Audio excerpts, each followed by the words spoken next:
Welcome back here. Over the past few years, CBS12 News I-Team has been conducting a series of investigations into local deaths, specifically cases which are closed. But the relatives are worrying that something important may have been missed by police. After our story about one Treasure Coast woman's death, which was originally ruled an accidental overdose, caused police to reopen their investigation, we heard from another family asking questions about the death of a popular local mailman. Yeah, so as I-Team investigator Danielle DeRoss explains, Calvin Berry's case may not be what it seems. 3 years ago, Calvin Berry was a well-known mail carrier on the Treasure Coast, and his sudden disappearance made headlines. After his body was found in a canal near his house, investigators determined that this was an accidental drowning. But take a look at this petition on change.org right now. More than 1,600 people have signed it, calling on police to reopen this case. Calvin's twin sister, who started this petition, told me why.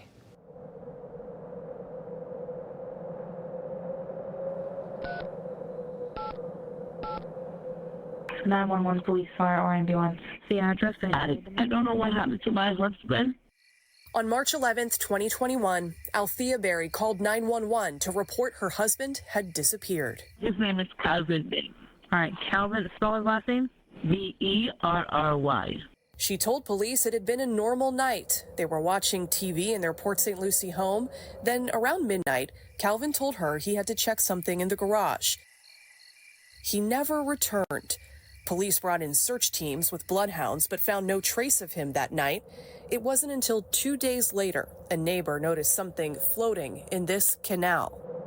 It was Calvin. How can you continue a normal life, knowing that my brother, who was so loved, is no longer here, and the circumstances surrounding why he's not here is just troubling. Calvin's twin sister, Dornette Mullings, says that she has had serious questions about what happened to her brother for the last 3 years. That's Dornette, sobbing, the day that Calvin's co-workers led this mail truck procession through downtown Stewart in his memory. The wheels on the bus go round and round, round and round, round and round. Just 58 years old, a devoted father and grandfather, Calvin, she tells me, had so much life left to live. What do you think happened to Calvin? I don't know. I suspect foul play. But the only way we can find out if it's foul play or not is for a thorough, methodical, meticulous investigation. We have not had that. The autopsy lists Calvin's cause and manner of death as an accidental drowning, complicated by diphenhydramine, the drug found in Benadryl. A toxicology screening found 7.22 milligrams per liter of the drug in Calvin's blood, many times higher than can be explained by ordinary use. Detectives determined that Calvin must have accidentally taken more than a dozen pills, became disoriented, fell into the canal, and drowned. His sister wasn't buying it. So Dornette spearheaded her own investigation, gathering documents and consulting experts to review the evidence. One of them, forensic pathologist Dr. Ronald K. Wright, the former medical examiner for Broward and Miami-Dade counties. In my opinion, this is an undetermined death. It's either homicide or suicide. It certainly is not an accident. You think they made a mistake? I do. The one thing this is not is an accident. Dr. Wright believes it unlikely that anyone could have accidentally taken as much Benadryl as Calvin had, meaning either Calvin took his own life or someone else did. And while Calvin was found in the water, Dr. Wright tells the I-Team it's possible, even likely, that Calvin died before his body was dumped in the canal. That's because a hallmark of drowning is the presence of water in the sphenoid sinus behind the nose. In Calvin's case, the medical examiner reported, quote, "There is no fluid in the sphenoid sinus." And in this police report summarizing the autopsy, it states, quote, "There were no sure signs of drowning." It's undetermined. That's what I would have classified it. This is a case in which I don't think anybody really was that interested in looking into the questions. And there are plenty of unanswered questions here. First, the source of the Benadryl. The police report makes no mention of empty pill packets or receipts at the Berry house. And there's no indication investigators seriously looked into whether diphenhydramine played a role in Calvin's death, where it came from, or how it got into his system. Even though diphenhydramine does kill dozens of Americans every year, according to the CDC.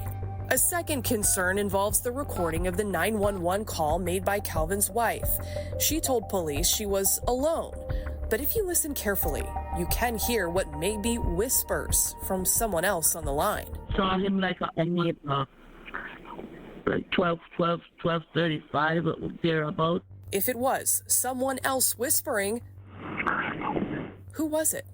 Another puzzle, Calvin's pacemaker, which transmitted data to a remote server, shocked his heart at 2:35 a.m. to restore its normal rhythm. That's 2 hours after his wife said he disappeared. That seems to indicate he was still alive at that time, but where was he? And why was his heart racing? If Calvin wandered into the canal behind his house, why do police documents report that bloodhounds followed Calvin's scent outside, but turned the other way and then down the street? An initial drone search of the canal showed nothing in the water. Calvin left his phone behind when he disappeared, but his call log shows an incoming call from an unidentified number at 2:54 a.m.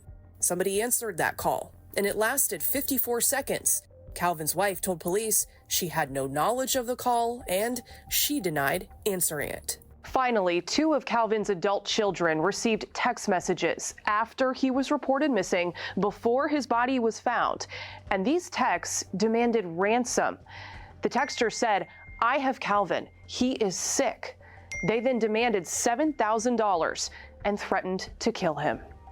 Port St. Lucie police investigated the threat and determined it was a hoax because the call appeared to originate overseas. But how would someone overseas get the phone numbers for Calvin's kids? Could it have been someone local, simply disguising the number they were texting from? The police report doesn't have that information. Nothing makes sense. Nothing is adding up. The dots are not connecting. And I'm asking questions and I'm getting no answers.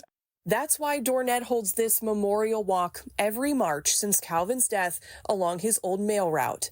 Friends and family join her, calling for justice and a new investigation by Port St. Lucie police. I want them to realize that his life meant something to me. It might not have meant something to others, but I am the twin sister and I deserve to know what happened to my brother. So I will be his voice. And I will be relentless. I reached out to the Port St. Lucie Police Department to ask about Calvin's investigation and all of these unanswered questions. They told us that nobody was available to speak with us and that the case remains closed. For the I-Team, I'm Danielle DeRoss.